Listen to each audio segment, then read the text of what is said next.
नमस्कार दोस्तों, आज के इस वीडियो में हम बात करने वाले हैं भारत के 14वें उपराष्ट्रपति के रूप में चुने गए जगदीप धनखड़ के बारे में। जानेंगे इस वीडियो में इस उपराष्ट्रपति चुनाव से जुड़ी वो सारी जानकारी जो कि आपके एग्जाम पॉइंट ऑफ व्यू के लिए इंपॉर्टेंट है।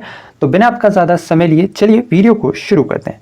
सबसे पहले जानते हैं चर्चा में क्यों है। असल में अभी हाल ही में कल ही यानी कि 6 अगस्त को उपराष्ट्रपति का चुनाव हुआ और 6 अगस्त को ही मतगणना का कार्य भी संपन्न कर लिया गया, यानी कि गिनती भी 6 अगस्त को ही संपन्न कर ली गई।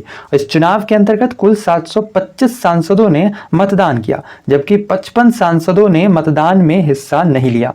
इनमें 34 टीएमसी यानी तृणमूल कांग्रेस के थे, जिसने पहले ही उपराष्ट्रपति के चुनाव से अपने आप को अलग कर लिया था। इसके अलावा दो सांसद बीजेपी, सपा और शिवसेना के थे, जबकि एक सांसद बसपा के थे जिन्होंने उपराष्ट्रपति चुनाव में हिस्सा नहीं लिया। इसके अलावा मतगणना के समाप्त होने के बाद एनडीए उम्मीदवार व पूर्व राज्यपाल रह चुके जगदीप धनखड़ ने विपक्ष की उम्मीदवार मार्गरेट अल्वा को 346 मतों से हरा दिया।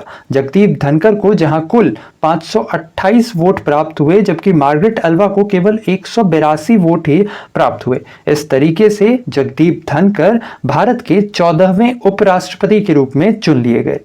गौरतलब हो कि वर्तमान उपराष्ट्रपति एम वेंकैया नायडू, इनका कार्यकाल 10 अगस्त को समाप्त होने जा रहा है।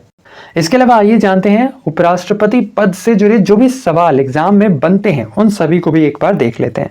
इनमें सबसे पहला सवाल है, भारत के पहले उपराष्ट्रपति कौन थे? तो नाम ध्यान रखना है, सर्वपल्ली राधाकृष्णन। इनका टर्म भी ध्यान रखना है, 1952 से 1962 तक का। सवाल ऐसे भी बन सकता है कि सबसे लंबे टर्म के लिए उपराष्ट्रपति कौन थे? तो ये थे सर्वपल्ली राधाकृष्णन। ठीक है। इसके अलावा इनसे जुड़ा एक और सवाल ऐसे भी बनता है कि सबसे पहले उपराष्ट्रपति कौन थे जिन्हें निर्विरोध तौर पर चुना गया था? तो ये भी सर्वपल्ली राधाकृष्णन ही थे। असल में इनके अगेंस्ट में किसी भी उम्मीदवार को खड़ा ही नहीं किया गया था।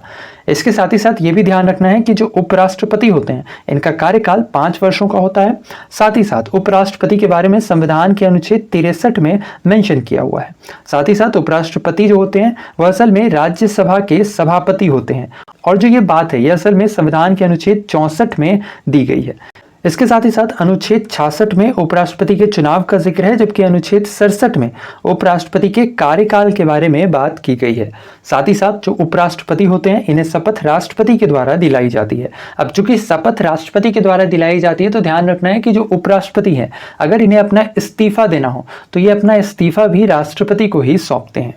इसके साथ ही साथ ध्यान रखना है, ये मोस्ट इंपॉर्टेंट कई दफा पूछा जा चुका है, श्री कृष्णकांत। नाम ध्यान रखना है, ये एकमात्र ऐसे उपराष्ट्रपति रहे हैं अब तक जिनकी पद पर रहते हुए ही मृत्यु हो गई थी। नाम ध्यान रखना है, श्री कृष्णकांत। इसके अलावा अगर आप ये जानना चाहते हैं कि उपराष्ट्रपति पद का चुनाव कैसे होता है, कौन कौन इसमें पार्टिसिपेट करता है या राष्ट्रपति के चुनाव से कैसे अलग होता है, अगर आप इन सब के बारे में जानना चाहते हैं तो ऊपर आई बटन पर एक डेडिकेटेड वीडियो है जिसमें हमने इसके बारे में काफी डिटेल में बात किया है, तो आप उसे जाकर के देख सकते हैं। तो ऐसे में बस आज के लिए इतना ही। उम्मीद करते हैं आज हमारी वीडियो आपको इन्फॉर्मेटिव लगा होगा। वीडियो पसंद आया है तो वीडियो को लाइक शेयर, चैनल पर नए हैं तो सब्सक्राइब कर लीजिए ऐसे ही इन्फॉर्मेटिव वीडियोज के लिए। साथ ही साथ बगल में घंटी का आइकन है जिसे दबाकर आप हमारे चैनल से जुड़े सारे नोटिफिकेशन प्राप्त कर सकते हैं। तो ऐसे में आज के लिए इतना ही। अपना ख्याल रखें, स्वस्थ रहें, सुरक्षित रहें।